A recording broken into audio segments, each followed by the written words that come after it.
World Arts Academy provides professional development for emerging, practicing, and master dance artists, teachers, administrators, and scholars through advocacy and professional development opportunities that advance dance as a performing art in educational sectors and communities throughout the world. Our faculty teaches diverse dance genres in a variety of environments including, but not limited to, K through 12 schools, dance studios, colleges, and community centers. World Arts Academy envisions dance reimagined, reflective of our differences and supportive of all who dance and teach dance. A world where dance education is equitable, accessible, valued, and preserved. Please visit our website at worldartsacademy.com to see our impressive faculty, view our workshop calendar, enjoy distance learning, or help our mission by becoming a patron.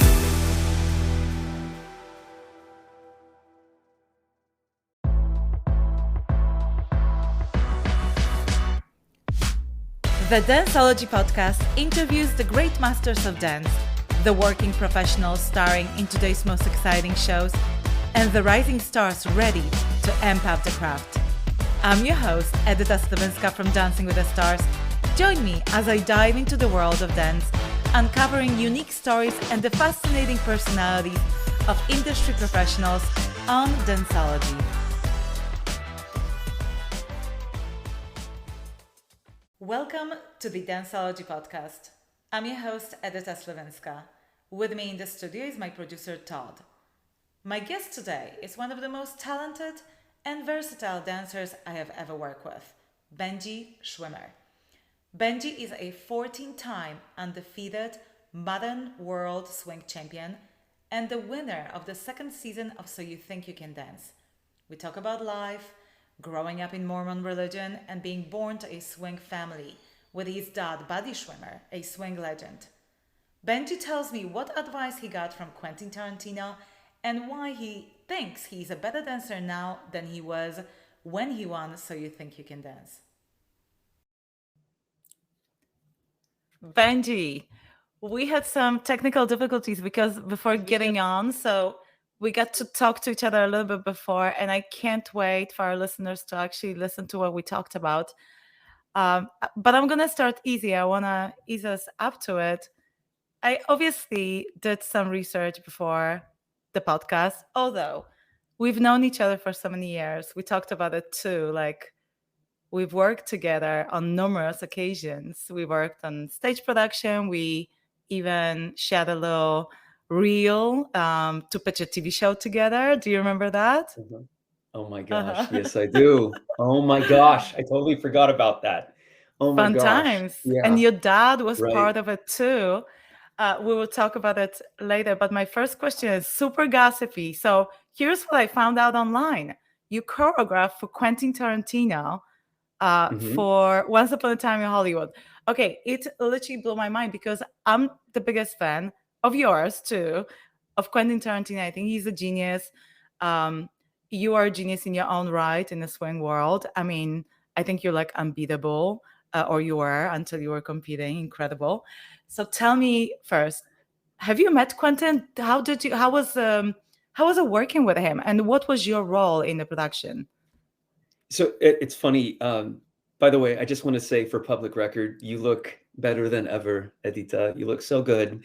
You always look incredible, but you look radiant and happy and glowing, and it's just so good to see your face. With regards to Quentin, yes. So originally, I was actually asked to audition for a role in Once Upon a Time in Hollywood because they were going to do a dance called the Nitty Gritty, and it kind of became a viral thing. If you look at the Nitty Gritty dance, there's this crazy, like, chaotic guy throwing his head around. And basically, Quentin kind of wanted to reproduce that because it came from a TV show called Hullabaloo, and everything takes place in Once Upon a Time in Hollywood between like 1961 and 1964, 65. So I auditioned for it, and like about 10,000 people, I think, auditioned for this role. I ended up getting it. And then Quentin, like 180 changed, and he said, I actually want female dancers instead. We're doing a different scene. And so that was the scene. Okay. Yeah, Was it was unfortunately that. It was a TV show, the Hullabaloo. And so, yeah, long story short, he changed it up, but he felt sorry. And the casting people were like, well, do you want to be like a dance captain for for the film, and then it evolved into something much more. And then at one point, actually, I didn't just choreograph or help choreograph a scene. Really, I have to give credit to Tony Basil, who's a mentor of mine. She really did the connection. She was hired to do this initially. But at one point, I actually ended up yelling cut on set because Leonardo DiCaprio, who I had a body double for, grabbed a cigarette with the wrong hand. And they used real film, like it wasn't digital. So like every second was like $600 of film. Oh gosh. Right. So It's at like, one no, point, don't ruin it. Right. He grabbed the wrong hand, and I yelled cut, like to protect the set, to protect the integrity of the takes. And I yelled cut on Quentin Tarantino's On set. Quentin Tarantino And set. so, That is amazing. so he put his arm around me. He's like, don't you ever yell cut again. But why did you say it? And I'm like, look, fire me, do what you want, Quentin. But like, I just saved you probably like $60,000 because Right. Leo has the wrong hand in the cigarette. And Leo looks at me. He's like, oh my God, he's right. And so Quentin's like, okay. He's like, for the next 4 hours, you're going to direct this scene. You're going to yell cut. You're going to yell action. Yeah. So like he made me direct like the entire scene afterwards. And it really kind of was like life-changing, actually. But I digress. So yes, I worked with Quentin. He's incredible. He's got really interesting insight and perspective as to why he creates a scene a certain way. And he had his arm around me. I thought he was going to choke me or kill me, but he gave me a lot of information that really inspired me for like the next chapter of my career. So it was cool. It was a good experience. Okay. You said life-changing. I mean, it will be life-changing for me too. So are you into directing right now? Is that what happened? I am. Yeah. So that same year that I did Once Upon a Time in Hollywood, that's when I retired from competition. It was like my 14th world title. And your husband has something to do with this, by the way. I remember I had a conversation with Alec, and he told me one time, he's like, Benji, at some point, he's like, what's 10 world championships to 9? Or what's 9 world championships to 20? And I'm like, well, I want to break the world record. And so like, that was like my goal, you know, is I wanted to hold the world record for most world titles in any sport without ever losing. And so I wanted to break the Guinness Book of World Records record. And so after I did that, it's like, I did. You did? Yeah. Are you in the Guinness record? I think they haven't even fully certified it yet, but we're working on that. But no other competitor has won undefeatedly 14 world titles. And then there's other concepts that they're counting. Maybe that's more. Depends on the competition. But so you're in the process. I know they have to verify, and I'm sure there's a lot of paperwork. That would be so cool. Yeah, Wait. It'd be kind of cool. But yeah, directing is a new chapter. Yes. And is that, you know, when you talk to Alec, this is my husband's whole philosophy, you know, you can't dance your whole life. Obviously, everyone knows that, right? What are you going to be doing next? And, you know, we were always like into all different projects, from stage production to TV production. So is there any specific project that you are working right now on that you want to share? Yeah. So I wrapped co-directing a 15-minute short film that has gone through the festival circuits quite a bit called We Regret to Inform You. And it's won like Best of Festival in multiple places. And I have another short coming out at the end of this year called El Pato. And it's obviously somewhat dance-based, but I have 2 full-length feature films, one that I've wrote, and another one that I'm slated to direct a full-length feature at the end of this year. And yeah, I'm excited about it. It's kind of a 1980s film take, and it's all done inside of a mall, but it's loosely based off of both a Broadway musical and a Shakespearean play. And so directing and choreographing that, and then the deal was if you let me direct this and choreograph it, you gotta fund my film that I wrote. So I have a film that I want to produce next year called The Cactus and the Balloon. And it's a danceicle, not a musical. And it's more serious and abstract than it is Hollywood and showcasey, but I'm excited about it. And hopefully we'll get to do that. During the pandemic, I went to film school. So I know how to direct. I know how to talk to cinematographers. It's not just a feeling, but I actually can technically communicate now a little bit more. Well, and then you got to watch Quentin Tarantino direct Leonardo DiCaprio. So What is the best advice he gave you, you think? Or what is the best piece of information you got out of this experience? Yeah, I think that's a great question. I think like the invaluable advice, he gave me two bits of advice that I think were life-changing for me. One, he said, it's important to know your subject in and out. And so he knows Leo very well. And Leo is a perfectionist and he has a photographic memory. I gave him 4.5 minutes of choreography. He watched me demonstrate it twice and he does it perfectly every time. But Oh Quentin gosh. said, Benji, I want you to count him in slightly off time this time around when you direct the scene. And I'm like, no, like, I can't do that. No, he's like, absolutely. He said, because Leo's such a perfectionist, he will come off sterile if you Mm. don't make him feel imperfect. And so the moment I counted him slightly off time, which I felt terrible doing, it was the take that ended up being utilized the most in the film. And It so I was the thought that was most really real interesting is take. to understand. Right, Okay, how right. do Like you see you all the advertisements. Mhm. okay, you are a perfectionist, but like all of us, the regular, the average Joes, we are not that perfect.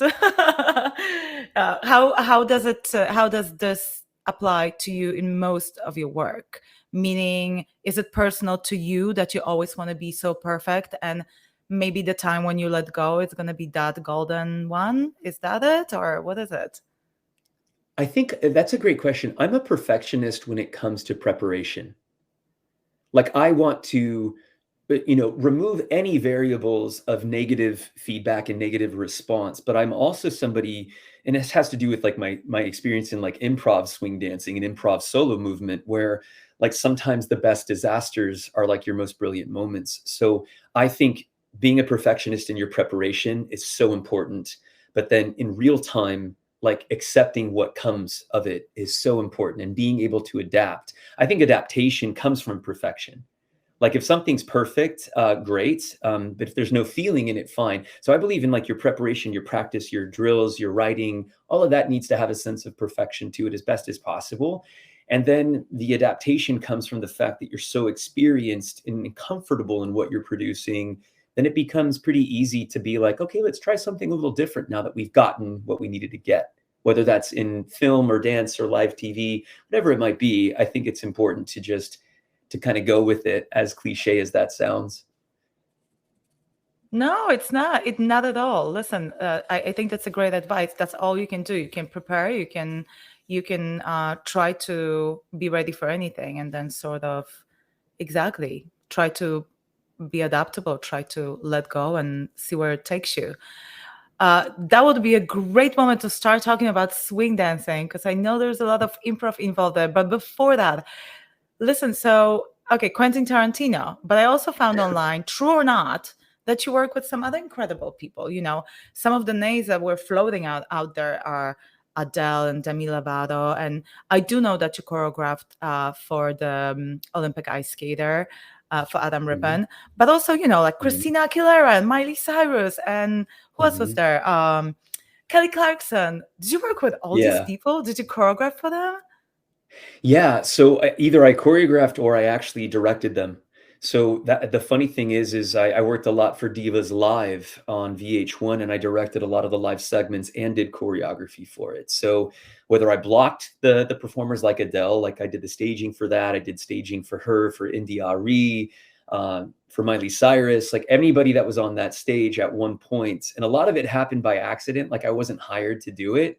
But as you know, a lot of things happen behind the scenes in like TV land that are so crazy that you would probably not believe it unless you have experienced it.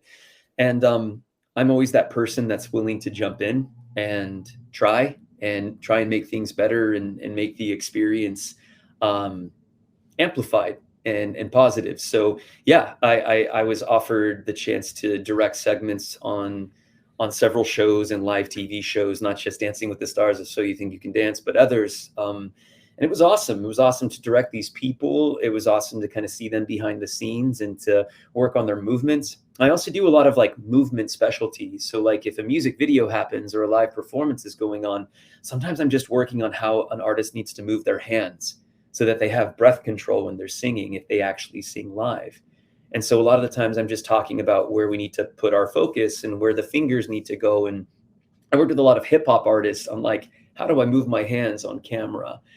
So I'm not just doing the same thing over and over again. So, movements and choreography and direction, I think they all go hand in hand, as you know. And Absolutely. seeing the bigger picture is just, it's awesome. I think you and I have like a very unique, we're part of an interesting group of people that danced live in busy dance floors, whether that was in ballroom or in other genres. And we've also done that on TV. We've also had to direct those segments on TV. And it really helps you see things in like a 360, Yeah. three-dimensional kind of experience. Yeah, I came to this point in life when I think that, there's this philosophy that you got to do one thing and you got to do it really well. I don't believe in that. I believe that you got to be able to do a lot of things, and those things are going to complement each other. And they're going to also allow you to kind of think outside of the box. If you only for your whole life, I don't know, make spoons, then you're only going to be making these spoons. But if you come from the industry that, makes other things, you'll be able to kind of give an air of freshness there, and you're going to be able to innovate. And next time you're going to make that spoon a lot quicker, more efficiently. And that goes with dancing and directing and acting and singing. I think they are also connected very much. So speaking of that, you actually did some acting in the past, and you did you start in entertainment at 2 years old? Is that correct? Did you start acting in commercials? Because I had no idea that you were like in McDonald's commercial and Pizza Hut. Okay, but you were 2. Do you remember any of it? Yeah, I think I remember my first commercial that I had. I was 2.5, and it was for Ralph's, the supermarket grocery conglomerate. And I remember getting in trouble. I remember the director yelling at me because I had to sit there, and we were in the fruit aisle, and I was sitting in like a stroller, like the shopping cart, right, where you can put your legs through it. And gosh, you were small enough to fit in that little cart. Gosh. Yeah, I remember that. And I remember I kept grabbing the purple grapes and eating them. And so I started getting like grape stains all over my wardrobe, and they had to wash my shirt. And I remember somebody putting a hairdryer on my shirt, and I thought that was very weird. So I had been acting and dancing for the same amount of time. I've been kind of doing everything in the arts. Like, as you said earlier on, like it's all related to me. So performance, art, it's all about presentation, whether it's behind the scenes or in front of it. It's, it is what it is. But yeah, I had acted, I'd been in film my whole life. I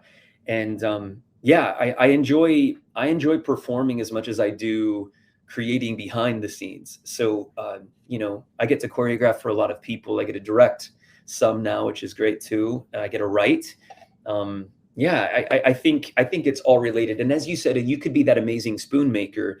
And usually that process of mastery can translate to other avenues and other places. So I think if you work hard in one genre, it's pretty easy to copy and paste or to retranslate things. You just have to learn how to speak the code of it all. And I love that ability, even just in different genres of dance. Like I'm currently coaching Dorn and Marina, who are the current world Latin champions.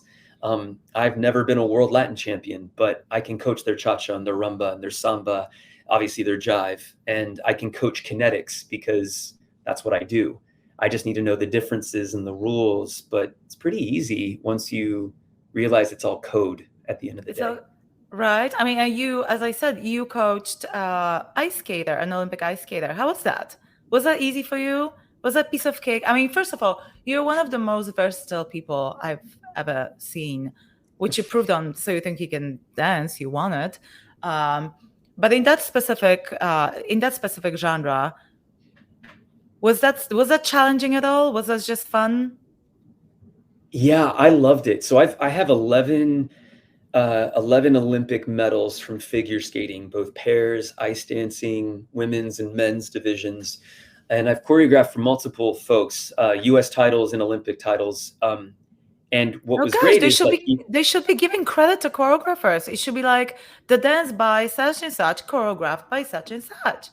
Wouldn't They, that they make sense? sometimes do. Like NBC sometimes Yeah. gives choreography credit, but ABC doesn't and Fox doesn't. So it depends on what like TV station where they actually show that kind of respect.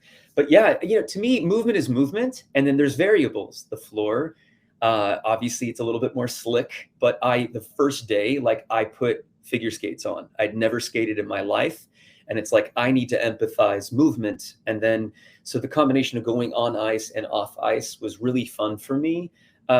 Listen, if you can put a challenge in there, like I'm actually going to be choreographing a movie for Netflix soon that has to do with rollerblading, and so I'm Fun. excited about that. So I bought a pair of rollerblades, and I've been like exercising and getting used to that right now. And but yeah, I think, yeah, is it a challenge? Yeah, but I like if it wasn't a challenge, I don't know if I would want to do it. Like if it becomes too easy for me, I think I have this tendency, maybe it's trauma, to like find and make it more difficult for me. Like I like problem solving difficult circumstances and situations, and I get a joy out of that, which maybe that, I don't know if that's Stockholm syndrome. I don't know. But like my parents, when we were kids, they would specifically have us do our routines, but throw like balls at us and Oh other my God. things and train us to like adapt to the unexpected. So, it happens. I mean, it's all part of the process. And I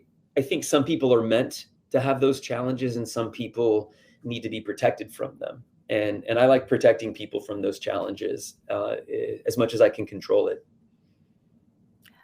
So listen, speaking about, you mentioned word trauma. I want to go back a little bit to, you started in this industry so early. And, there's obviously so many child actors and child stars that have had a lot of issues and dealt with PTSD and mental issues. I mean, we can just spit out names from Britney Spears to Lindsay Lohan, Michael Jackson, obviously, but then you have Macaulay Culkin and all these people. And, I don't know if you're familiar with the Nickelodeon actress, Janet McCarty. She recently wrote a book, and the title of this book is "I'm Glad My Mom Died."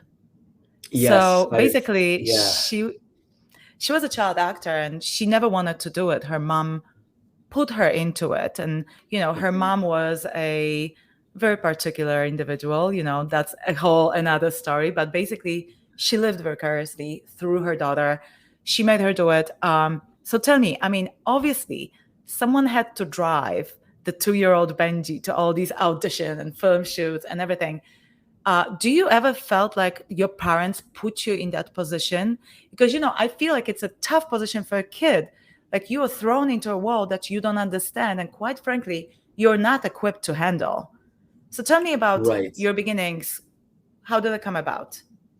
I think luckily, yeah, like I'm friends with several people that have been in the industry for a long time and had the similar experience where there was a lot of abuse, there was negligence, there was addiction, there was substance giving, there was just so many negative and bad influences. However, like my parents were both dancers and teachers and educators. So they saw me at a very young age where I would walk into my dad's dance classes or my mother's workshops and I would correct people at 3, or how to hold hands and how to perform. And I'd always wanted to perform. So that's something that I enjoyed doing, whether it was in my They kitchen. just saw that in you and they enabled you. Yeah, it wasn't forced. Like there wasn't like I wasn't a newborn baby doing headshots.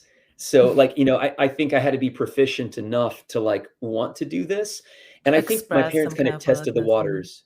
Yeah, I don't think it was never an exploitive desire of my parents. And I do feel like a lot of parents live vicariously through their children, but my parents were living in the dance world. They were performing as well. So I don't know if it was as much vicariousness as it was, if this is something that he wants to do, it's part of his blood, it's part of his legacy. And my parents never forced us to even dance. It was something that like I chose personally for myself and I loved it. And I wasn't very good at it, but I worked hard. And if anything, my parents were always open to like, you want to be a doctor, be a doctor. You want to work at McDonald's, work at McDonald's. You want to be whatever. You want to play sports, play sports. I played sports for 11 years. So there was always this my parents gave me that opportunity, but they never forced it on me as much. There was maybe some training that was a little aggressive, maybe because they could see the potential, before I could. And yeah, there's definitely moments where like they lit a fire under me, but I'm forever grateful Not like for it. literally. I mean, I'm just asking because of the balls throwing at you, as a kid. Yeah. I mean, it was always in fun. It's like, you've got to adapt. What happens if you slip? Like our dance studio had this phrase, our slogan was no variables. Oh, you're sore, you're hurt, show must go on. Your costume broke, figure out a way to hold on to it while you're dancing. Nobody quits. And that was kind of more the concept that I still live by to this day, like make it happen. If I'm not broken, like my 10th world title, I was supposed to have knee replacement surgery.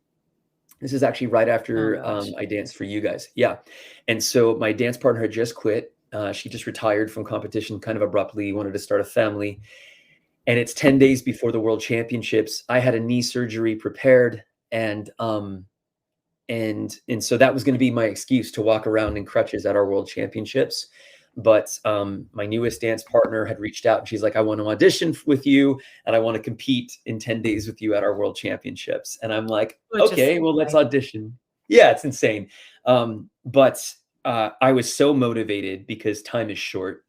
And, like your husband said, like, we only can dance for so long at the way that we want to, where I decided to choreograph a routine literally on one leg for myself. And we did good. And it was a good moment for us. On one leg? Yeah. But hold on. So that was before your surgery. You decided to postpone the surgery. I postponed it 3 days, enough for me to compete, to leave the event, and to go to surgery. Like I bet your doctors were not very happy about that. Well, my doctor was cool with it. He's like, well, your knee is so screwed up as it is. Like you can't do anything worse. It's just about pain at this point. So I'm like, oh, pain? Come on, we're good. Like, I don't care about pain. I've broken every bone in my body. Let's do this. Let's dance. All right. No variables. No variables. I did not know that about your model. But listen, I mean, speaking of that, this is a really, I think, good model for a grown-up. But for a little kid, right?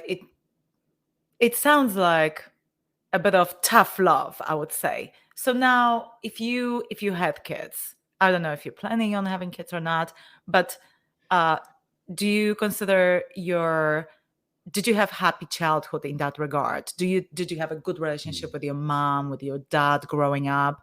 When I look at my childhood, for example, my parents were always super supportive. We were super poor, but I didn't know we were until I came to America. And then, you see all the shiny objects and people have everything and other people have nothing. But in Poland, I had no idea. I had the happiest childhood. Looking back, and so perhaps, that tough love was something that was normal for you.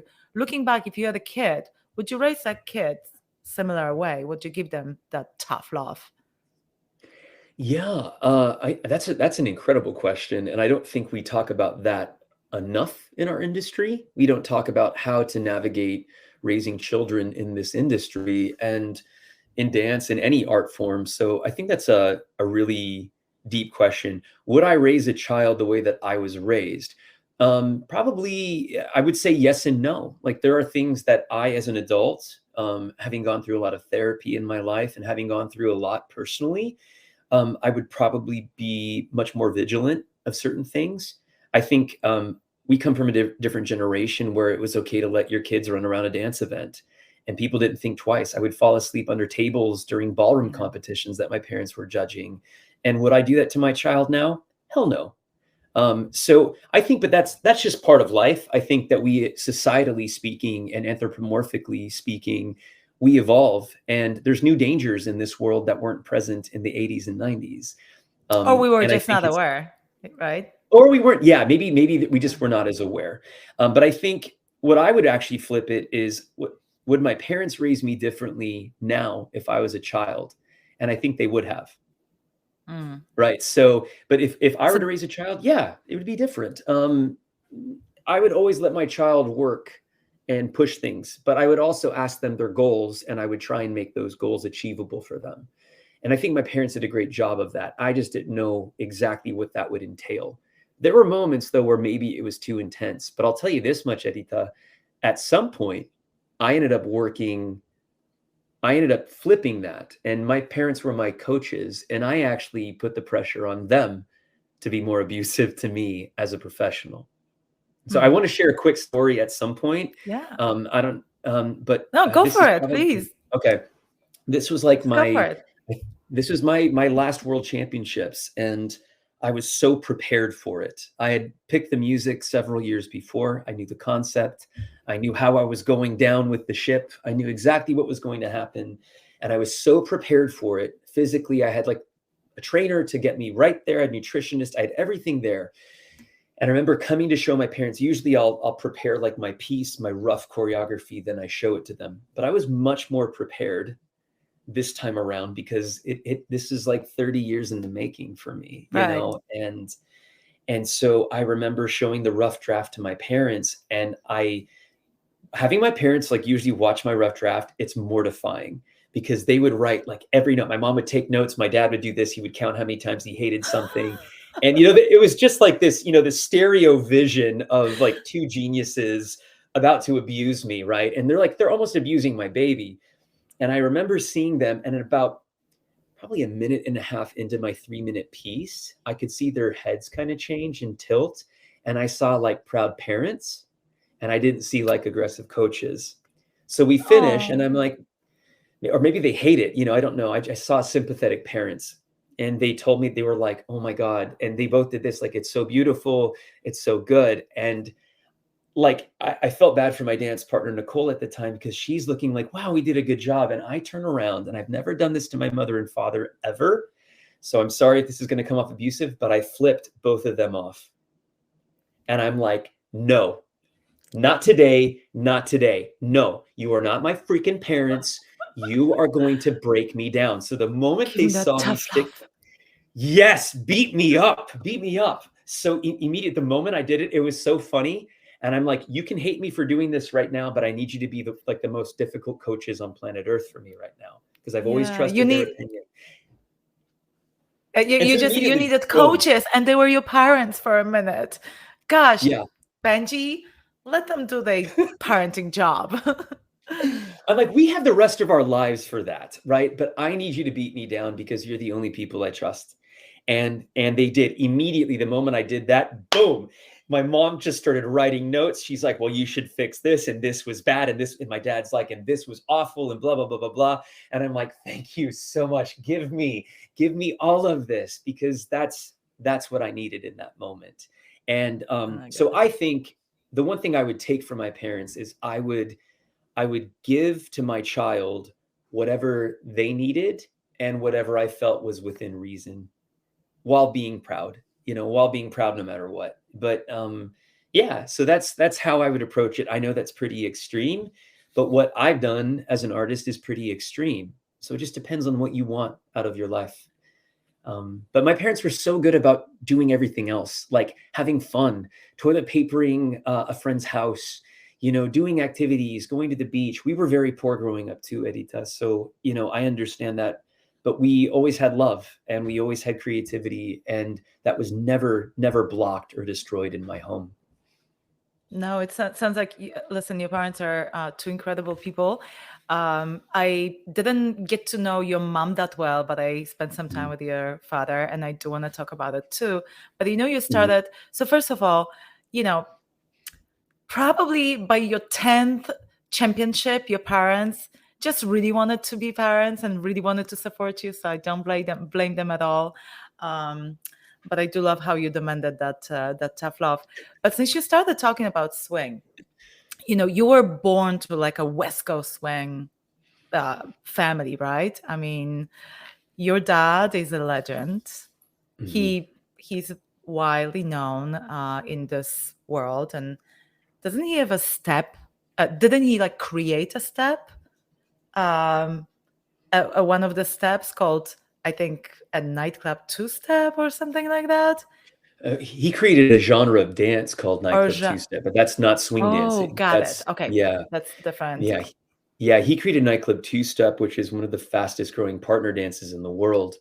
And actually, like every ballroom studio that you go to now, they actually have They their will own do it. syllabuses of this dance. Yeah, it's kind of cool. And it originally was not a slow dance. It was actually danced when in disco era, when the hustle was too fast, he created a Mm. dance that you could do faster than hustle.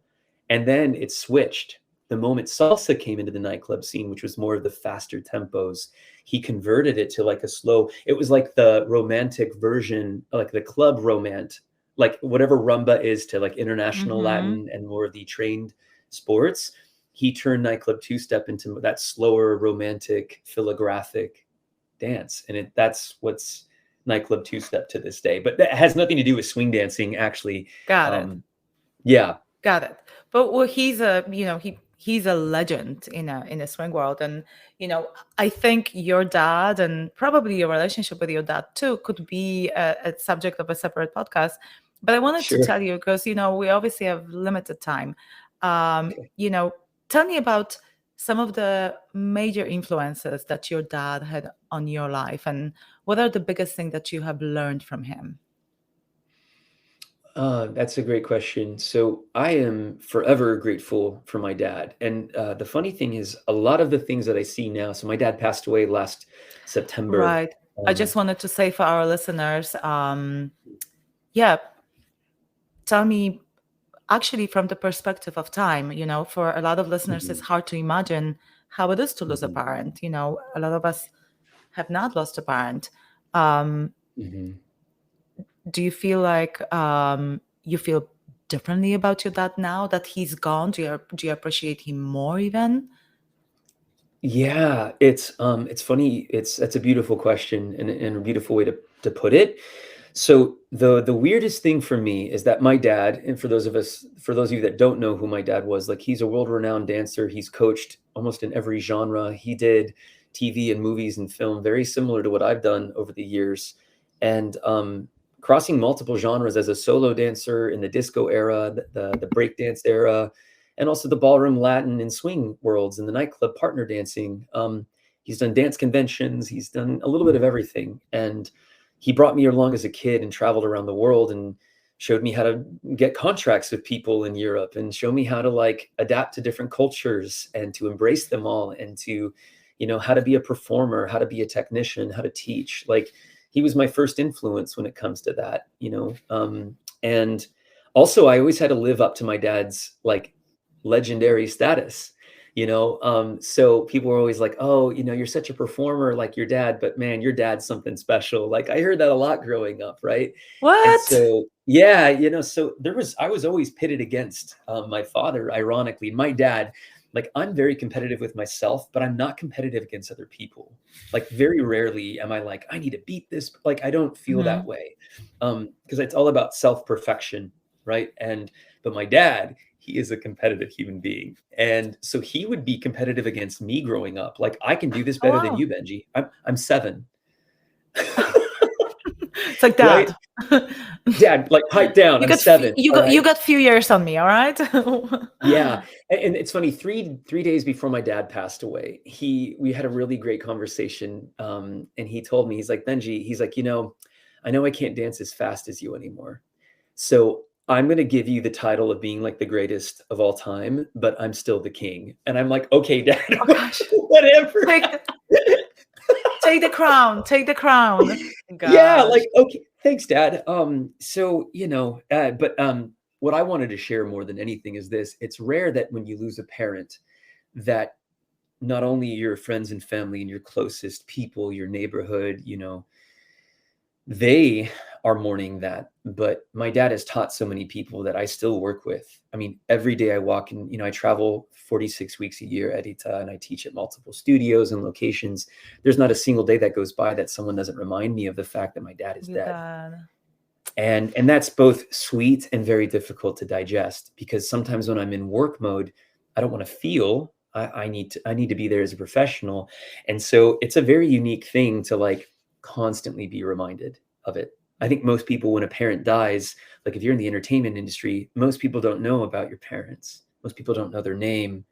So it's interesting being of like a third generation dancer where people knew my grandfather, the people know my dad. That's tough. But I'll tell you this much, ever since my dad passed away, I remember like a week after he passed away, I taught my first workshop again. And it was just like, sorry, each time he saw a couple. And I'm like, is this going to end? And then when I saw people dancing in this workshop, and it was a random workshop, right? But I'm looking and I'm like, holy hell, like my dad built this.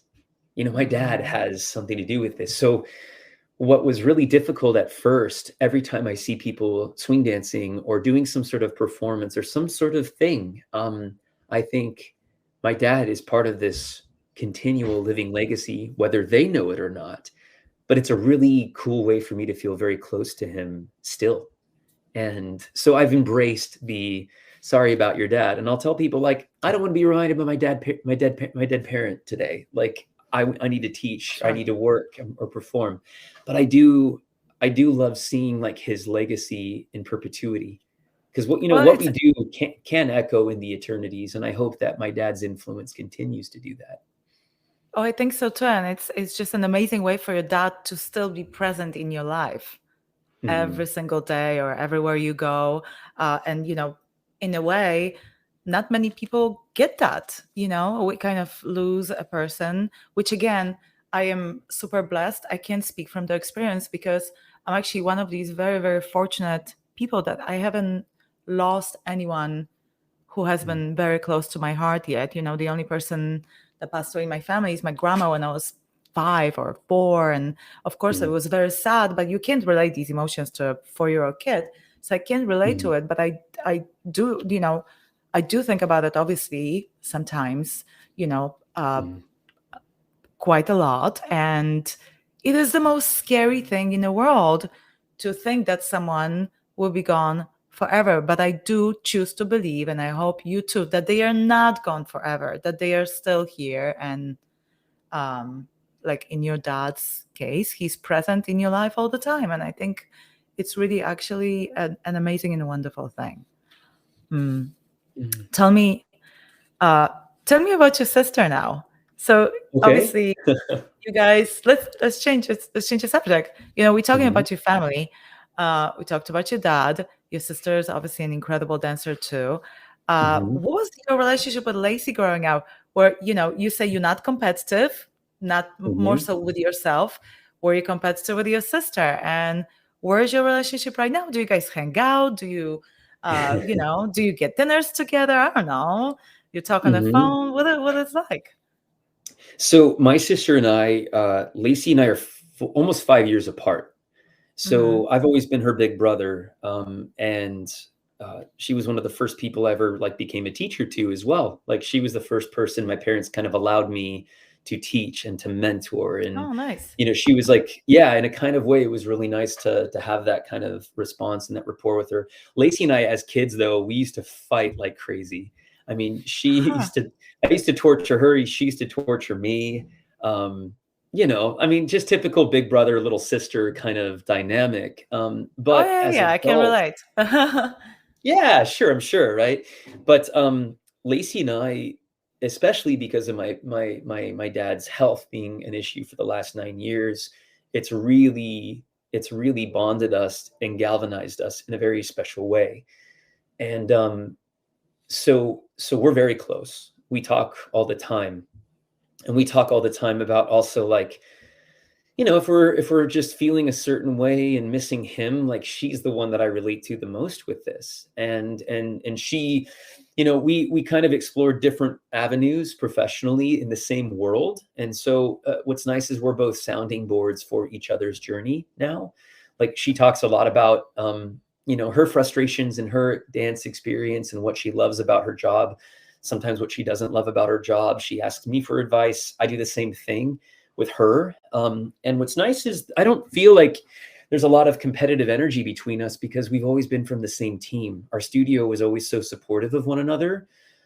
I just never felt that. I mean, as a little sister, I'm sure she felt like she had to step up, and she's expressed that a few times and this, that, and the other. But Lacey's carved out just an incredible spot for her in the dance world, and a very unique one with what she does for a living with her kids' camps as like Mhm. solo ballroom. Like she's the pioneer, Mhm. she's the OG when it comes to that.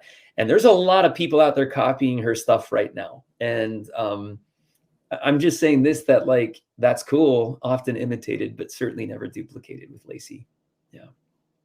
No, that's really good to hear. And it often happens that people get closer together uh, well, in the time of trouble. Did you get? Mhm. Do you feel like it's the same is true to your mom? Did you get closer to your mom? What is your relationship with your mom right now? Correct me if I'm wrong. Were your parents divorced when you were growing up? So my parents got divorced like the month, it was while I was a cast member on So You Think You Can Dance. They got divorced. So that happened then. But Oh my gosh. parents have always either, if they were separated, we would still as a family have like a dinner once a week. When my parents Hmm. were divorced, we would still have a family dinner once a week.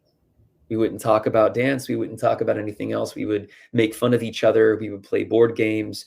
So my family always had this weird, no matter what goes on, no matter whether we're And you were divorced, always a family. we're a freaking family, right? And so that was a very interesting thing. And there have been times where Lacey and I, well, we've had arguments and divisions over time, but like at the end of the day, like I'd kill for her, and I know she would for me. And in fact, like I know there's been other podcasts recently where certain dancers have said some pretty negative things about my sister or about me, and I'm the first one to step in and defend my family. And my mother is the same way. My dad's was the same way. My cousin Heidi, who was also kind of like a second sister, was the same way. And so I think between the five of us, like there is this impenetrable bond that we all have. And of course, that's just the dance world. Like we have a bond in the dance world, but we have very different dynamics outside of it too. And, getting together for holidays, or like my dad's celebration of life was a laugh fest and a celebration of friends and family. And we all dressed weird and we made it a funny thing, not a sad thing. And, but yeah, so I think with Lacey and with Heidi and my mother, we all get along very well. We are all bonded through trauma and through great moments and achievements. And my mother, it's so funny, as a performer, she was more of the technician. She started out as a ballerina Mm. and a gymnast. And then my dad was always like the showman and the The performer. But showman, yeah, I can see that. when you get coaching from them, they're the opposite. My mom is the artist. Do this again, but maybe think about being water. She'll Well, say things like, I can be an elephant. explain why is that. Do you know Really? why that is? Yes, Mm, because your mom had the technical base, and what she had to work on was her artistic expression, and your dad, other mm, way around, the charisma and the showmanship came natural for him. He didn't have to learn mhm, that. He had to learn the technical. So he mm. doesn't really know how to teach what he got naturally. Your mom Right, is a natural right. technician. Your dad is natural. It comes. It happens very often with the coaches. Mm, But listen, first of all, I know nothing about this gossip. This podcast is not about gossip. I know nothing about what other people told about you and your sister. I want to hear things that are gonna make us better and give us mhm, insight to how to live our life, how to be happy and successful, and what does it even mean to be successful in today's mhm. world, right? Um, Yeah. so speaking about successful, okay, you might be in the genius. You got the 14 world titles in swing dancing, and you apparently never Mhm, lost a routine competition. So first of all, mhm, what is the routine competition? You need to explain to me certain things because I know ballroom. I don't know how mhm, this like how swing competitions work. I know that there are the group division, the partner division, the single division. Uh, Also, you choreograph your numbers, but then sometimes you just improvise. So give me a little yeah. insight. Like, we don't have ton of time, but like if you can just explain Mhm. a little bit to our listeners about this whole competitive swing dancing world. Sure. Okay. So, like a quick synthesized version of modern swing, which is what we like to call it. Some people still call it West Coast swing, but since it's a global dance, it's not just Mhm. on the West Coast anymore. So we call Right. it modern swing more often than not. But you have tiers and levels, right? And so in the professional categories, you have two big routine divisions. And the rules are very similar to like pairs versus ice dancing and figure skating, where some Oh, have okay. big lifts that go above the shoulders, Uh-huh. others have to stay lower to the ground. So we have required elements, we have swing content, we have certain creative limitations, we have to travel the floor a certain kind of way. And that is where you choose your music, you choose your costuming, and it's only you on the floor. Unlike ballroom, where you're going Yeah. through heats and rounds and divisions where there's multiple couples. But we also have that as well in two divisions called strictly swing, where you choose your partner, but you can't have any choreography whatsoever. You have to improvise. And if it looks like you have something prepared, you can get disqualified. So if there's something that seems impossible to do, you're out. And you're shamed in like our community for doing it. And then there's something called the Jack and Jill, which is one of the most popular things that we have, where you draw a name out of a hat. You choose to be a leader or a follower. You earn points so that you go into certain divisions of expertise, essentially. And you have to improvise that with that person. You don't choose your music. You don't choose your partner. So it's this big mix. You have team divisions and pro-ams and all the other things that you see in most other genres of partner dancing as well. But what separates us is that the pros that compete against each other, usually that same night, they have to also dance with one another in the improv competition. So you have to be like Gotcha. frenemies with everybody. So, okay, so when you say you won 14 world champions, are these the Mhm. 14 times when you danced your choreographed routine with your partner? Is that what it is? Correct. Okay. That's the only thing that you get a world title in. Well, got it. Everything else, yeah, like world titles, there's no world titles for improv. There is like a ranking system for points earned. Like the World Swing Dance Mhm. Council accumulates your points.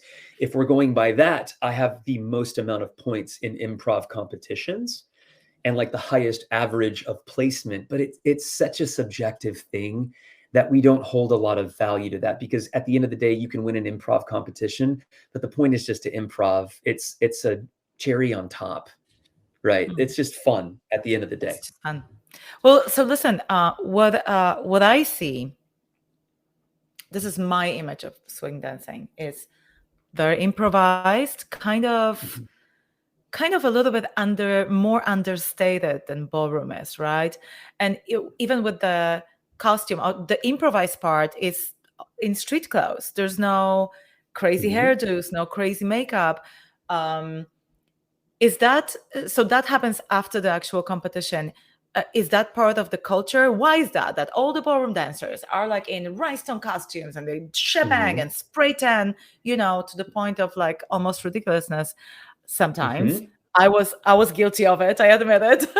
I mean, sometimes I looked uh, as dark as my mahogany floor. I mean, seriously, it was ridiculous. So why is that you guys are so kind of casual in a cool way? It's so understated. Well, what's that about? Yeah, it's funny because I think there's extremes in both communities. Yeah. And I think there's pros and cons to both, because I teach in all of these different worlds very often. And what I would say is the reason why we do the casual improv thing is because it shouldn't look like it's choreographed. And you don't choose your partner, so how could you have a costume? Right? And so because of that, you just need to come as you are and dance your dance. You don't even know the music. You don't even know what genre of music the DJ will select. That is insane to me. Do you understand that for any ballroom dancer, when you say that, when we have our Mhm. routines that we don't change for like years and we practice every single step for hours, this Yeah. sounds like magic. You guys are magicians. It's incredible. Yeah. Yeah, and I think most of it's not very good, just the same way I think that most of elite ballroom dancers are not very good.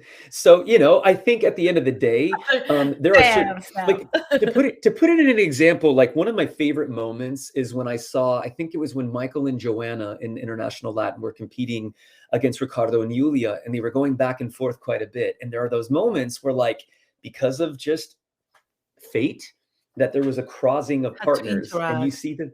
Mhm. Yeah. So seeing those moments of improv, it's like, no, you can lead a back basic for someone. You can lead somebody into a hockey stick. You can follow those movements. You can follow a chalak step and a crossbody lead. And the same thing happens in swing dancing.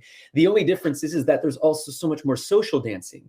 I think the biggest difference at ballroom competitions is that nobody social dances truly. Yes. The pros don't social dance.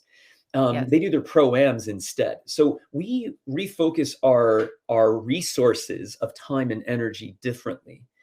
And that's why you don't see people so performative, and it's much more casual. But that casualness gives the ability of it looking cool, because cool people look like they don't care. But I can guarantee you that they care and try hard and try too hard sometimes. And the funny thing is like, I also feel like some of the best ballroom dancers in the world, sometimes they look like my favorite. When I watch ballroom dancers, like my favorite is watching the retired former world champions do a show Yeah. after many years. Like there's my favorite cha-cha that I've ever seen comes from when Brian and Carmen, like 5 years after they retired, they're wearing all black. It's so simple, and they performed in this little nightclub, and it's just so freaking good. And you could see that they were listening to each other. They weren't as rehearsed. Like it looked more lead and follow. And so like even watching Donnie and Gaynor doing like their rumba now, it's like my mouth is to the floor then, but I didn't like them as much in competition. Like, so it goes like, I feel like to see that mastery now is amazing. Right. Well, you know how it goes when you're in a competition, you are focusing on things that are going to make you win, and they are not necessary things that make your, first of all, heart and soul tick, and second of all, meaning, and not necessarily make you overall a better dancer. So I can see that, and I've always been saying, and I said it several times on this podcast, that I almost like the form of ballroom dancing, not the one what you see on the competition, but when you go to the rehearsal studio and everyone wears these like rehearsal clothes and like those cool, like simple black and fringy outfits, and and the leg warmers, and the hair is flying and everyone is sweating and the music is cool, right? It's more raw and real. I 100% agree with you. I recently did a camp in New York with Eugene, and there was a couple of other people there, like Slavik was there, and a few other like really, famous. Michael was there, and we all were watching the rounds, and we all lectured, right? And it's funny to lecture with like these, these Latin gods. But what was really cool about it too is it's like everybody has their perspective. But I'll tell you this much: my favorite dancing I've ever done is when I'm in rehearsals. Yes. My favorite dancing I've ever done is the imagination stage. Yeah, my favorite rounds, when I see people in rounds, it's like they're so good. And then they put the spray tan on and the rhinestones, and they're a little bit more sterile. And that's human.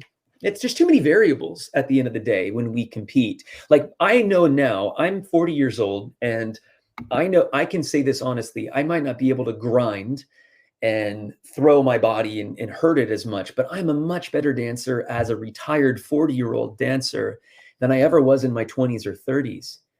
Like if I had to dance side by side with myself right now, I'd kick my own ass at 34 when I retired. But you're right. I think your perspective is so fresh, Edyta, when you talk about that need to what is going to win instead of what is the evergreen factor. Like I'm obsessed with evergreen right now. Honest dancing that is evergreen. What will have its forever factor? And that's the kind of dance that I want to preserve. Because unlike what your husband says, I believe that I can dance forever. And I believe that I can dance at a great level forever. I might not be able to throw somebody in the air, right? Or even myself. But I believe that there's quality. I know. Listen, my husband was never like a true...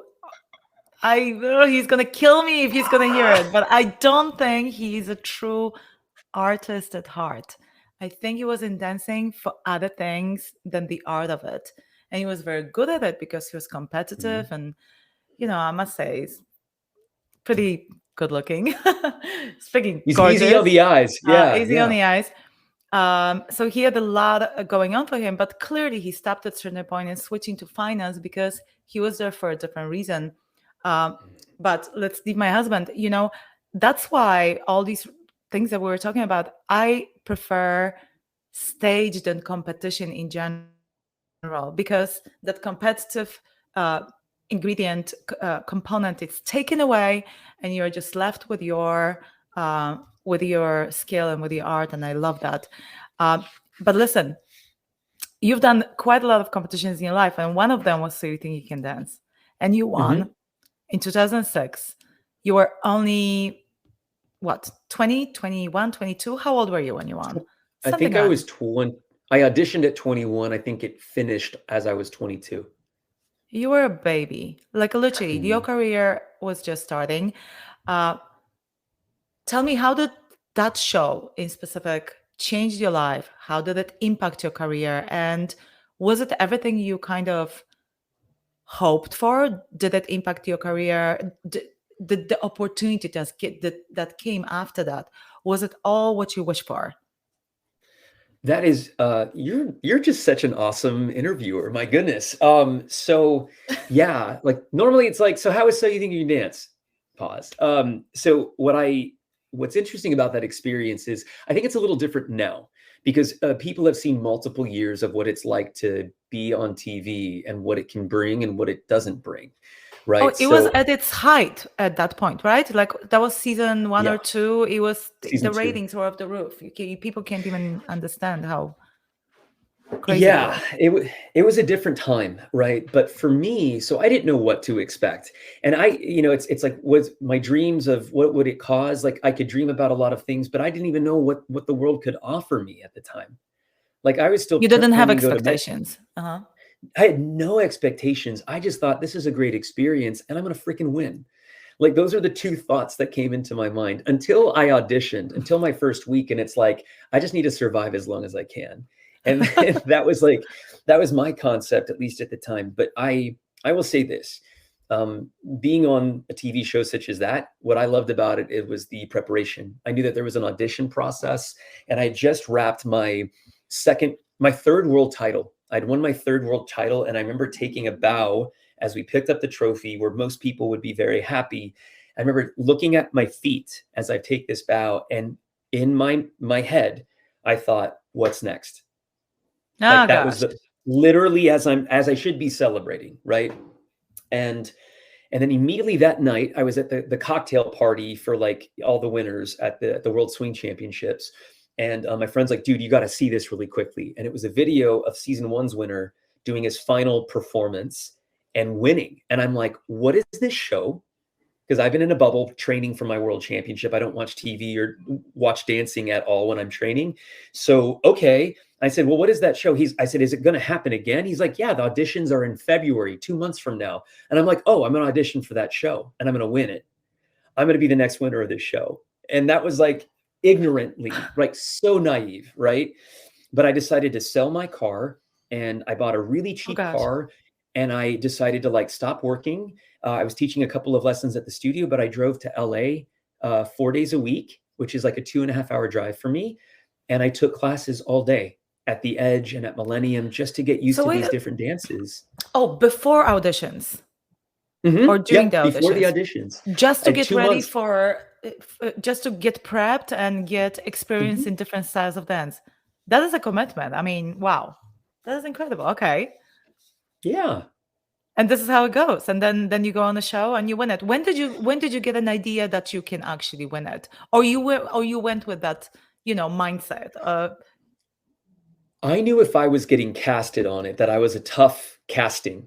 So a very rare known fact, I was not casted on the show. There's 10 leaders, sorry, 10 leaders, sorry. There's 10 boys, 10 girls that are casted, right? I was the alternate. I was boy number 11. And Oh, one of the contestants didn't pass the psych evaluation. And so they brought me in after the fact. They put me in a green screen and made it seem like I was in the theater and made it.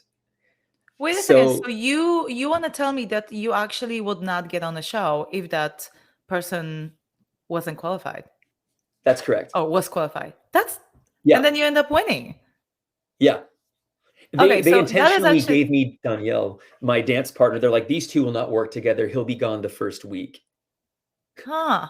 See, this Yeah. is a message to all the people that get discouraged when they don't get accepted, that they don't get the role, they don't get the audition. You know, you are obviously, you end up winning, but there are so many.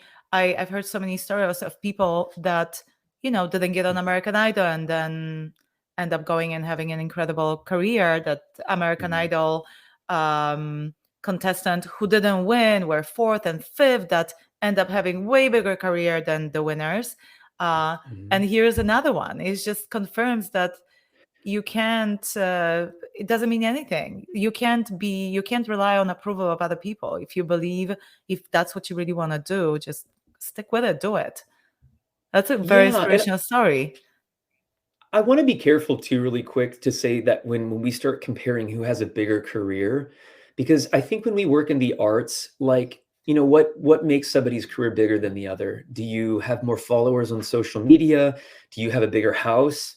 Did you create something great? Did you win awards? So I feel like I just like to throw caution to people, because there have been things, like opportunities that have presented to me that I turned down, that could have made me twice as wealthy as I am right now, twice as popular as I am right now. There are behaviors that I could pull online right now to have many more followers on social media, but I just don't find any value to it. So I like to be careful when we talk about like whose career is bigger. I like to be very careful of that, because I choose to not be on social media much. And I know that that's terrible. My agents hate that. But I honestly just don't give a shit. I don't care about followers. I don't care about likes. I understand that that's part of the beast in some cases, but like, my desire as a human being, as an artist, is not to go viral. I experienced a lot of fame early on So You Think You Can Dance, and it just wasn't what I personally fed off of. It didn't give me nutrition in my artistic soul, but I know that it does for a lot of people. So for me, everybody's a little different when it comes to that. And so I've learned, and if I could give anybody any information, it's like, yeah, you might not be the best at something. You might not even have the right cast or the dance partner or this, that, and the other, but take what you have and just make it your very best. And also realize that I think too many people over time, I've worked with a lot of couples, and I've seen people treat each other poorly.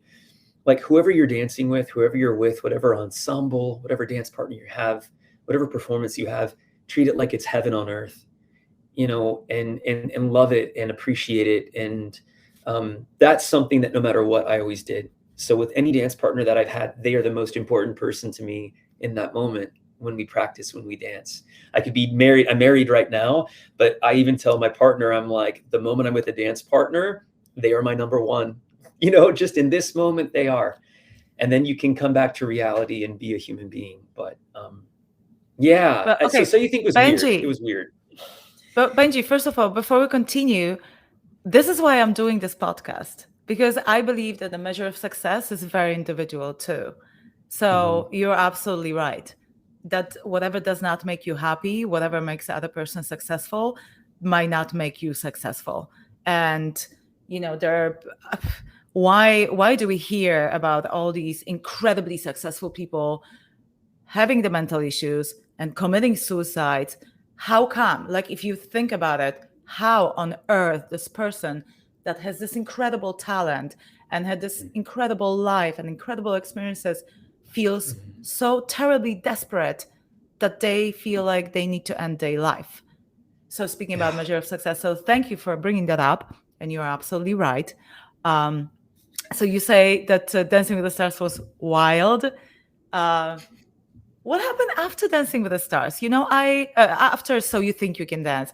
I remember, because your sister was on Dancing with the Stars around that period. That was when I was on the show too. And I actually think that So You Think was taping like in a studio right next door where we tape Dancing with the Stars. So there would be a lot of crossovers. And I remember you seeing you in like our little waiting room, little red room, and when we would do the last touch-ups. And so what happened? You won Dancing, you won So You Think You Can Dance. Your sister was on Dancing with the Stars at some point. Have you ever thought about getting on Dancing with the Stars? Was that something?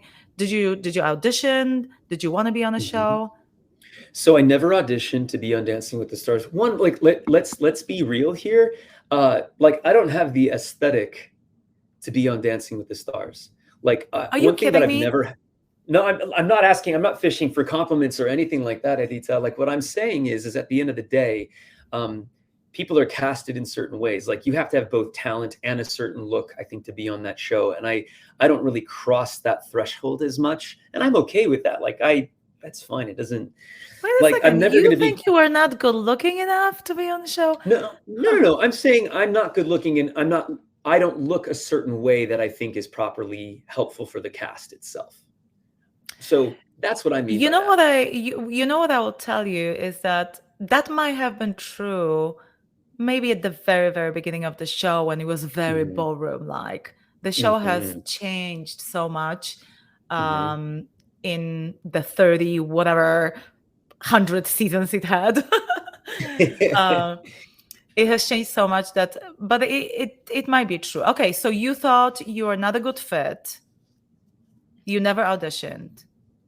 I never auditioned for the show. I was casted at one point to be on Dancing with the Stars. So there was one year where I was brought in.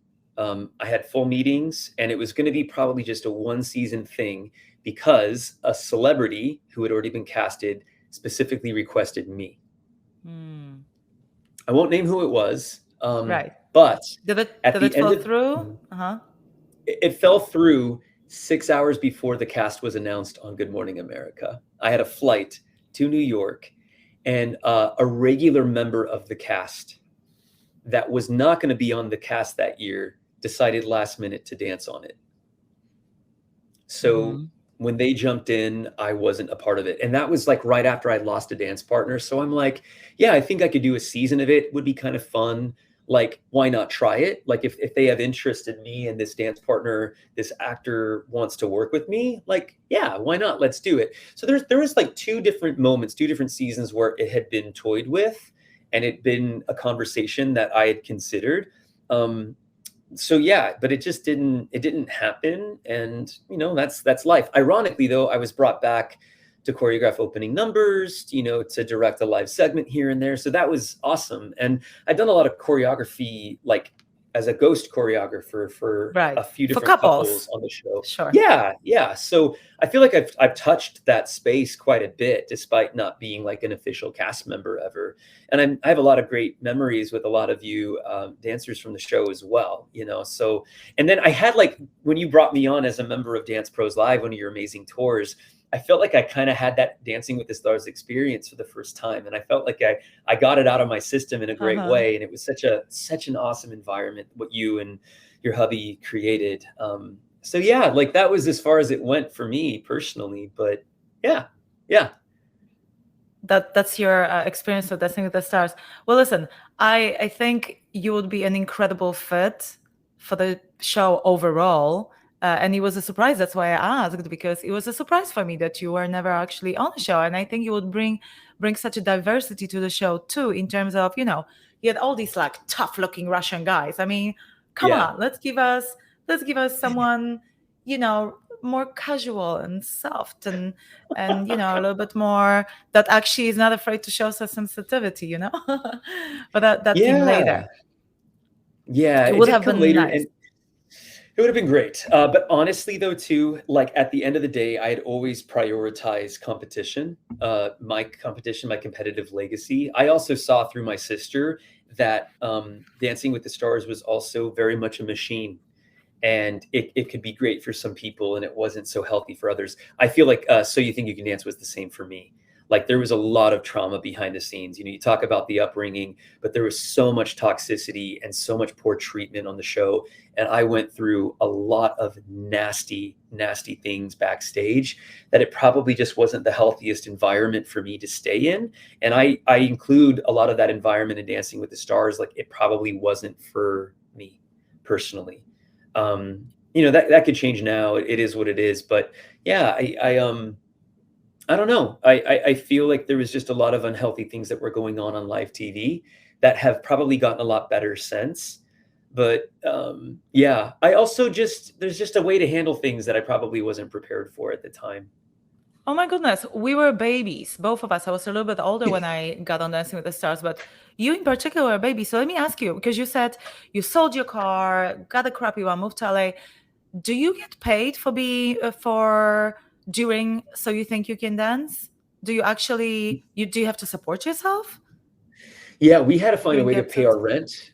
rent. We would get a stipend once a week for like a little extra food. and to buy opening number costumes, because we used to do the whole like, and here's You were responsible Benji. for your own costumes? We were responsible for our solo costumes and for our introduction. When we walk on, we do like a count of 8 each for So You Think You Can Dance. And so, we would have to do all of that on our own, and we would have to provide wardrobe each week as we progressed. And we Gosh, couldn't I just hope wear a it has t-shirt. changed. Like, it must have changed since then, right? Like, come on, Eddie, costume department.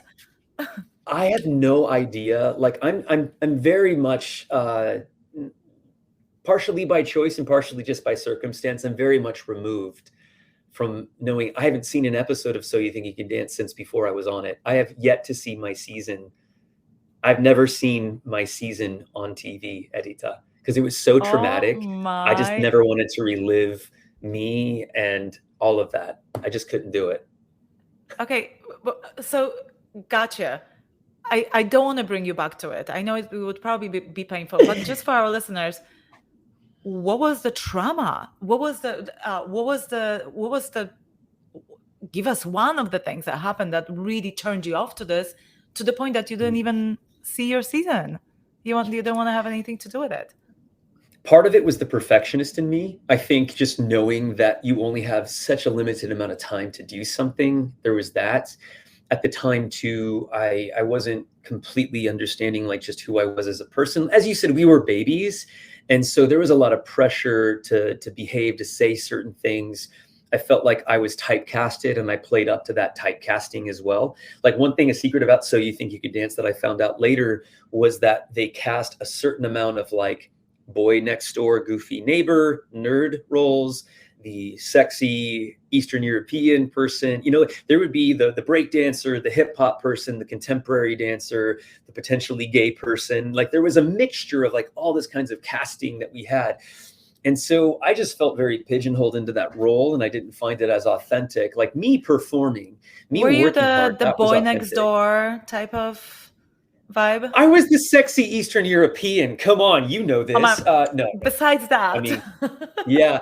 No, I was like the nerdy, relatable boy next door, non-threatening cast. And it was not necessarily who you were, and you were pushed into that persona. Yeah. So I feel like why watch it? Why watch it if it's not like an honest representation of like who if it wasn't you? Mm-hmm. Yeah. So like my relationship with my dance partners, my performances, my connecting with the audience, that was all authentic. And there was things that I did on the show that I thought changed the format of the show from there on out. And so there's a couple of things that we did that we introduced, like, for instance, after a performance, like, you would just walk to the judges, but like I stayed in character walking to the judges. And so I would choreograph something with my dance partner, whether it was Danielle or whoever. People copy that, from seasons there afterwards. But yeah, like it also the perfectionist in me, and also like doing other people's choreography. Like, before I was a dancer, I was a choreographer, which is very weird. But like, I used to get into fights with my parents when I was 9 because the color of the music being synesthetic was not the choreography that they gave me. And they would say, okay, they'd lock the door and they'd have me work on a count of 8, and they would come back after lunch and see what I created, and they would coach it. So I always had an idea as to what I wanted from it. And so to do other people's visions, and then for producers that know nothing about dance to make choices it just, I don't know. Honestly, like once I do something, I like to move on from it and create something new. So I don't know. I'm still hungry to create. I still dance I still practice every day. Every day. That's insane. That is incredible, and testament to what kind of artist you are. I commend that, and I totally understand that this experience wasn't you weren't true to yourself, and I can see. Thanks for like explaining that, because for some people it could be difficult to understand why you almost feel like you didn't really walk away, but distant yourself from a hit TV show in the end of the day. And I feel, in a way, I did very similar thing with Dancing with the Stars. I did it for a little bit different reasons. but a lot of people also don't understand that, and we all have different priorities to what life supposed to be like for us and works for us and what makes us happy. And at that period of time, I had different priorities than being on TV and teaching other people, and there were other things more important for me. And some of the shows that we produce and the ones that you were in, that was such an incredible experience that I would never have done if I stayed on Dancing with the Stars. Yeah. So you never know. So Benji, I don't want to keep you much longer because we've been talking and I literally could talk to you for hours, but I do want to touch up on one last subject. Sure. You, so first of all, you grew up Mormon, and I think that's why everyone thinks you and Lacey are from Utah, although you grew up in California. You grew up Mormon, and you are quite outspokenly criticizing the religion right now. So looking back at your childhood and growing up in this religion, and I believe you took it quite seriously, you went on a mission, correct? Tell me, was the mission before So You Think or after? The mission was right before So You Think. In fact, I came home from my mission in 2005, and I prepped to audition in 2005 for So You Think You Can Dance. So it was like a matter of months after I came home, after not having danced for over 2 years. Right. So first of all, it was important for you enough that you stopped your dancing for 2 years to do that. And then, at certain point, you move away from the church, you criticize it for certain ideas that are not compatible with your way of living. Tell me, what impact did religion have? Why did it change? I know why it changed, but I want you to tell your story. Okay, yeah. So the interesting thing is like with religion in general, with growing up Mormon, like that's an interesting experience because there's a lot of purity and there's a lot of perfectionism that is kind of preached in that religion. It's what we call, I don't call it a cult necessarily, but I call it a high demand religion. And that same process ever since I was 13, I identify now, if I had to label something, which I hate, like I identify as pansexual. I'm attracted to men, women, many different walks of life of humankind. And but I'm also very selective as to what and whom I'm attracted to and the reasons for it. So, and I happen to be legally married to a man right now, but I've dated heterosexual women, heterosexual men. I've dated trans people. So I've kind of gone through a whole spectrum of what I'm attracted to and what I'm not attracted to. And at 13 years old, when I first told a Mormon leader about this, they immediately, without telling my parents, by the way, put me through reparative therapy or change therapy. And I was basically tortured from the time that I was 13 to the time I was 27 when I decided to leave it. They forced me to throw up. They forced me to go to camps. They forced me to read workbooks, to be hypnotized, anything that could change and course correct. And the scariest thing is, I was very innocent at 13. Like I had never had sex with anybody, not to get too deep into that, but like I wasn't a very sexual person growing up because Mormons usually aren't. And so there was just a lot of that growing up. And what as also much as I don't understand, dancing takes that kind of need for physicality away. That's why actually I believe, right? That's why I actually believe that's why dancing is so popular in Utah. There you go. I said it does. It gets that physical between two people, probably. It gets a lot of that energy translated differently. Yeah, and it's closed, under controlled environment.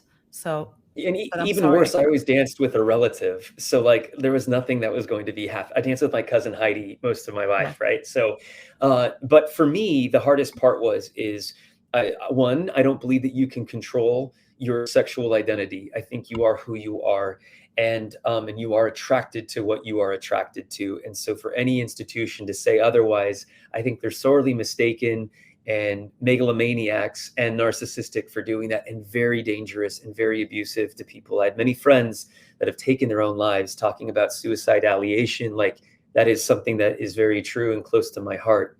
And I'm lucky that I survived. I'll put it that way. But the one thing that I had in my life that I could control was dancing. The amount of practice that I could put into it during that time, that's when that perfectionist came in. And it was me. I couldn't control my own body and how it felt, but I could control what my body produced on the dance floor. And so my perfectionistic tendencies, I think, came alive because of that trauma religiously. And the funny thing is, at one point I was even scared because I was already a 2-time world champion before I went on my Mormon mission, then came back and did So You Think. I was scared to, like, the moment I came out, if I release this, will I lose my success as a dancer? And what I'd realized is, at some point I'd build the proper habits, and I have this passion in me. It wasn't just to escape trauma. It's my escape. It's my world. It's my love. It's my joy. And so at one point, dance was my savior, and now it's just my best friend. And so, talking about religion, talking about pressure, talking about being something that you're not, I think I really run away from those things that force me as a dancer to be something that I'm not, whether it's a Dancing with the Stars, whether it's fake social media posts for me, whether it's TikToking. Like, I don't have any desire personally to do that, because it reminds me of being part of the machine. And for some people, though, they can navigate it and have healthy lives. And I'm not judging others for doing TikTok or social media posts or this, that, and the other. But for me, it's just not for me. And so, I get people still asking me, why aren't you on Dancing with the Stars? Why didn't they ever hire you? Talk to the hiring, talk to the casting department. But also, like, it's a very heavy question. I get this all the time, like, come to Cincinnati. And my response to that, like, you get that on an email or social media. And my response is, hire me. Like, at the end of the day, we don't choose where we go. We don't usually choose our world tours. We choose the opportunities that are offered to us. And so that's what I do. And right now I've learned that you've got to kind of make your own way. Like I'm not that guy that's going to get millions of followers by my aesthetics alone. I'm cool with that. I think it's made me work harder. And I love my body, what it produces, even though it's not, atypically perfect or whatever it might be. I am not your husband when it comes to that kind of concept. First and I'm certainly not as beautiful as you. So you need to stop talking about your looks. No one even listen. When you look at the person, the looks, it's literally first.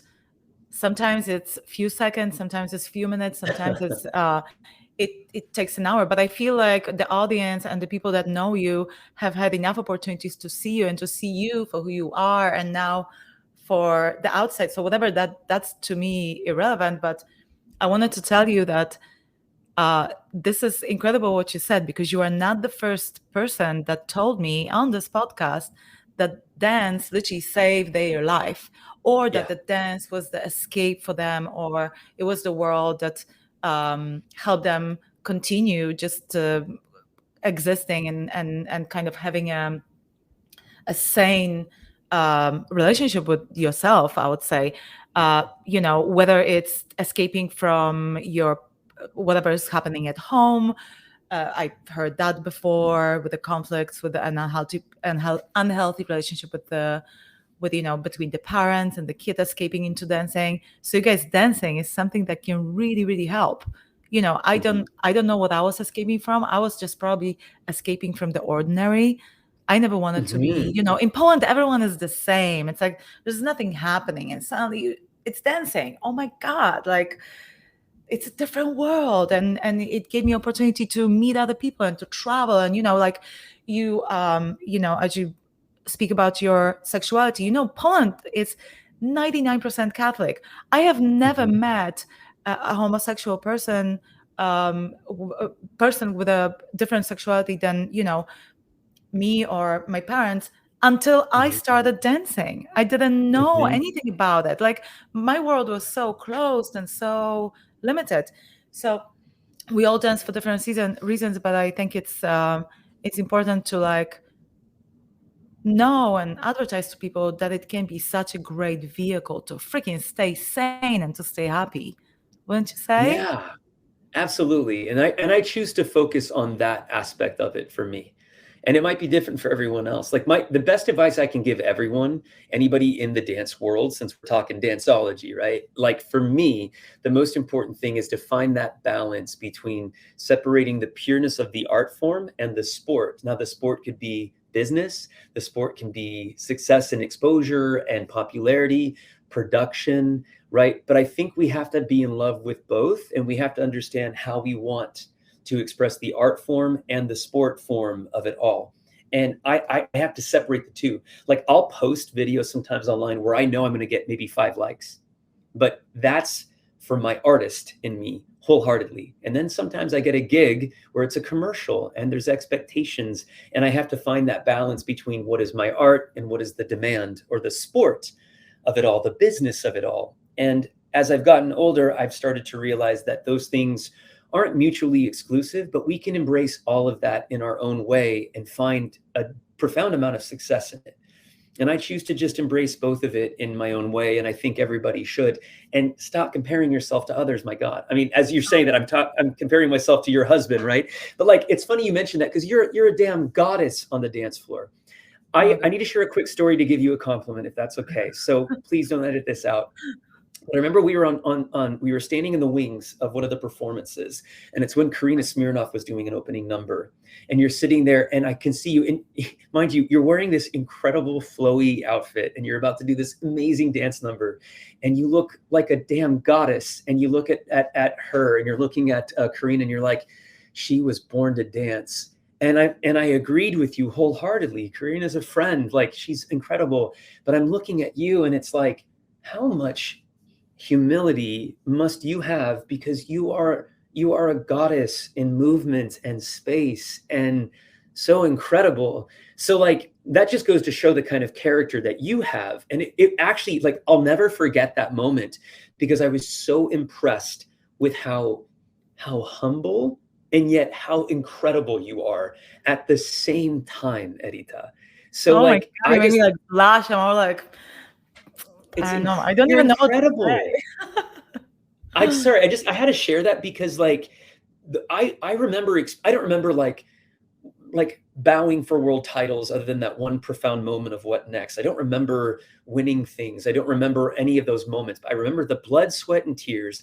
And I remember these little personal moments with people that are just, to me, life-changing experiences. So when you said that, it blew my mind. It rocked my world.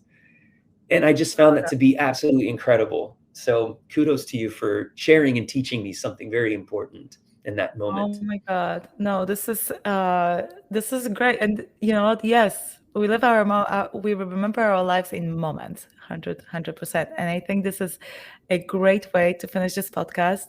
So if there's anything you want to share with us, or if you want to share, I know you don't care about social media, but you can let us know. You know what? I will be sharing with everyone your social media anyway, whether you want it or not. Just because I want people to hear this podcast. All right. I want people to hear what you have to say, because I think what you said today are really valuable things that can really help a lot of people. And that's basically the goal of this podcast. So if you want to share anything, now it's a good time, and tell us where we can find you on that goddamn Instagram and whatever. Well, I don't have the other things. I only have the Instagram, and I have like a Facebook, I guess. So you can find me at all social medias. I think just under @Benji Schwimmer, my name.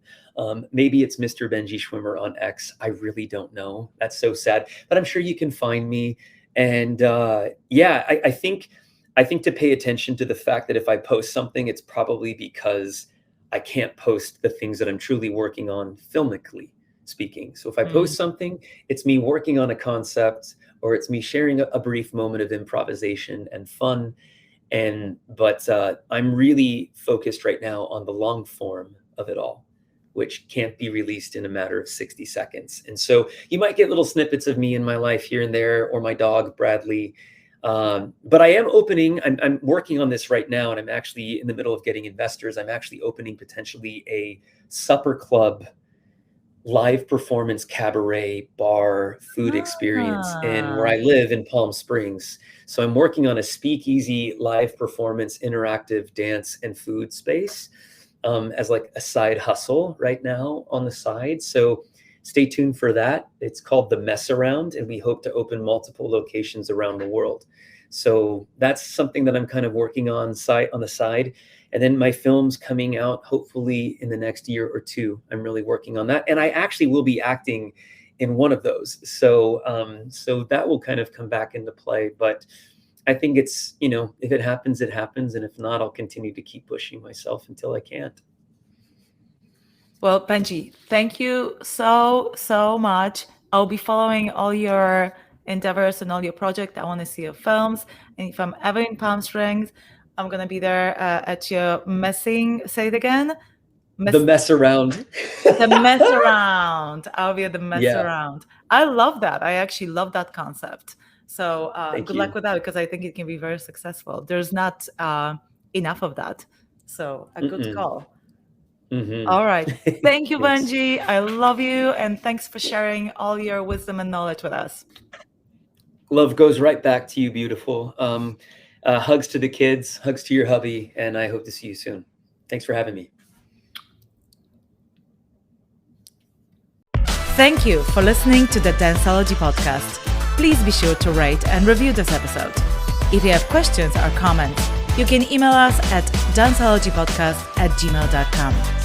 We are also on Instagram and Facebook at Danceology Podcast and available anywhere you listen to podcasts. Thanks for listening.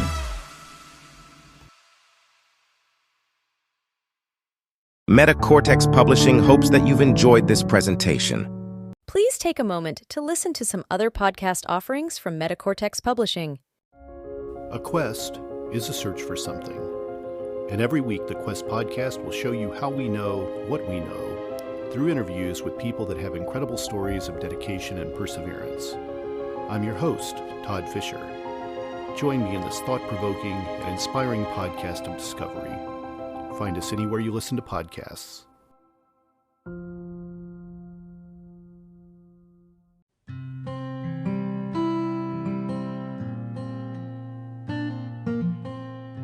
Hi everybody, I'm Amber Rose, the religious hippie, and I host the podcast A Catholic's Perspective. Join me every 2 weeks as I release episodes targeted towards helping young Catholics navigate their ever-changing secular world while staying strong in their faith. Whether you are a Catholic or not, all are welcome here. So if this is something that interests you, feel free to tune in. You can find A Catholic's Perspective on Spotify, Apple, or wherever you listen to your podcasts. I hope to see you there. Bye! The No Earthly Explanation podcast investigates the things that are unexplainable. Hosted by world-renowned investigative researcher Donald R. Schmidt and scientist Ellie Ringo. Follow them as they look for evidence for things that have no earthly explanation. Available anywhere you listen to podcasts. Thank you for listening to this podcast. Please be sure to rate and review this episode. This podcast is produced by Todd Fisher and Anthony Smith and is distributed by Metacortex Publishing. This podcast is copyright. Any previously trademarked or copyright content is used by permission. Information and opinions stated in this podcast should not be construed as medical advice. Please be sure to visit the official website for Metacortex Publishing at metacortexpublishing.com or find us on social media for other unique content.